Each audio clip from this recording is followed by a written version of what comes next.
प्रकृति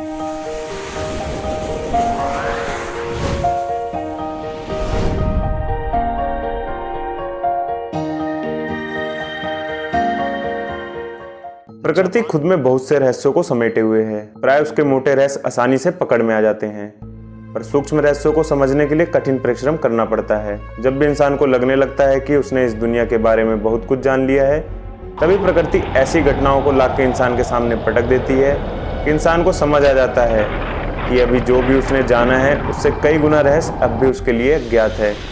इस वीडियो में हम बताएंगे कुछ ऐसी घटनाओं के बारे में जिसका रहस्य विज्ञान आज तक नहीं सुलझा सका और यह सबके लिए एक अनसुलझी पहेली बनकर ही रह गए।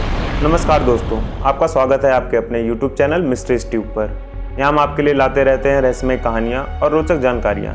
कृपया वीडियो को अंत तक जरूर देखें, साथ ही हमें बताएं इन रहस्यमय घटनाओं में से आप पहले से कितनों के बारे में जानते थे। जो भी चैनल पे पहली बार आए हैं वो चैनल को सब्सक्राइब कर लें और वीडियो को लाइक और शेयर करना ना भूलें। पहली घटना है फिलीपींस के मनीला शहर की। यहाँ पर एक प्रामाणिक समाचार एजेंसी की खबर ने शहर में हड़कंप मचा दिया। कान्यू क्लोजन नाम का एक 12 वर्ष का बच्चा था। वो जब तब गायब हो जाता था, और गायब भी ऐसे नहीं कि किसी के पीछे, बल्कि वह कई लोगों के सामने गायब हो जाता था। वो अपनी पूरी क्लास के सामने गायब हो जाया करता था। शुरू में लोगों ने इसे नज़र का धोखा समझा या मान लिया ये लड़का चकमेबाजी में माहिर है, पर वह गायब भी 1-2 दिन तक रहता था और फिर वापस आ जाता था। तो उसके माता पिता ने उसको कमरे में बंद रखना शुरू कर दिया, पर फिर भी उसका गायब होना जारी रहा।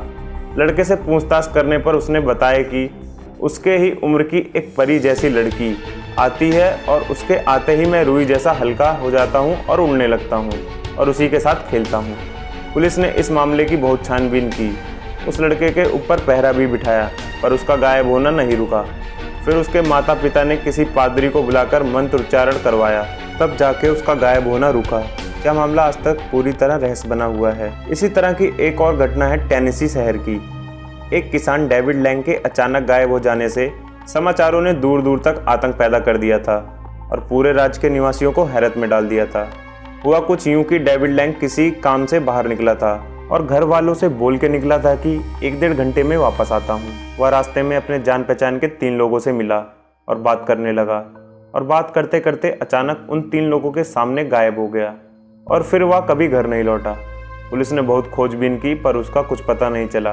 पुलिस ने उस स्थान का जायजा लिया जहां से डेविड गायब हुआ था, तो पाया कि उस स्थान की घास बुरी तरह जली हुई है जहां से डेविड गायब हुआ था। और उन 3 लोगों ने बताया कि उन्हें किसी तरह की गर्मी का एहसास नहीं हुआ, ना ही वो कहीं से जले थे। पुलिस ने बहुत छानबीन की और अंत में इसे एक अप्राकृतिक घटना घोषित कर दी। ऐसी एक और घटना के बारे में फ्रांसीसी वैज्ञानिक सेतारियर ने भी लिखा है। वो जाने माने वैज्ञानिक हैं, उनकी बात पे शायद ही कोई उंगली उठाने का साहस करे। उन्होंने बताया कि पेरिस की एक प्राचीन मूर्ति थी जिसका परीक्षण वैज्ञानिक दल कर रहा था।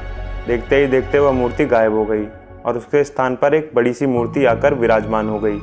यह मूर्ति पिछली मूर्ति के तुलना में कहीं ज़्यादा बड़ी थी। पुरानी मूर्ति का फोटोग्राफ और यह नई मूर्ति अब भी पेरिस के नेशनल म्यूजियम में रखे हुए हैं, और वह घटना कैसे हुई यह रहस्य भी आज तक कोई सुलझा नहीं पाया है। चौथी घटना कनाडा के चर्चिल पुलिस स्टेशन से 50 मील दूर एस्किमो लोगों के एक गांव की है जिसका नाम था अंजिकुनी। सन 1930 में प्रकाशित नक्शे में इस गांव की आबादी, लंबाई, चौड़ाई का विवरण छपा है, पर 1930 अगस्त महीने में वहां कुछ ऐसी अनहोनी हुई कि उस पूरे गांव के इंसानों, जानवरों का ही नहीं, मलबे तक का अस्तित्व पूरी तरह गायब हो गया। जमी ऐसी हो गई थी कि मानो वहां कभी कुछ रखा ही ना हो और कभी कुछ हो ही ना।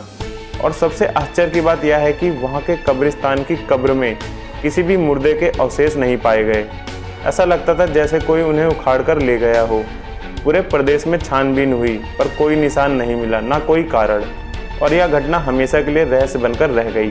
तो दोस्तों, आज की वीडियो में बस इतना ही। वीडियो आपको कैसी लगी और आपको इनमें से कितनी घटनाओं के बारे में पहले से पता था, कृपया कमेंट बॉक्स में ज़रूर बताएं। वीडियो अच्छी लगी हो तो वीडियो को लाइक और दोस्तों के साथ शेयर करना ना भूलें। मिलते हैं ऐसी एक और रहस्यमय घटना के साथ, तब तक के लिए आप सभी को मेरा नमस्कार।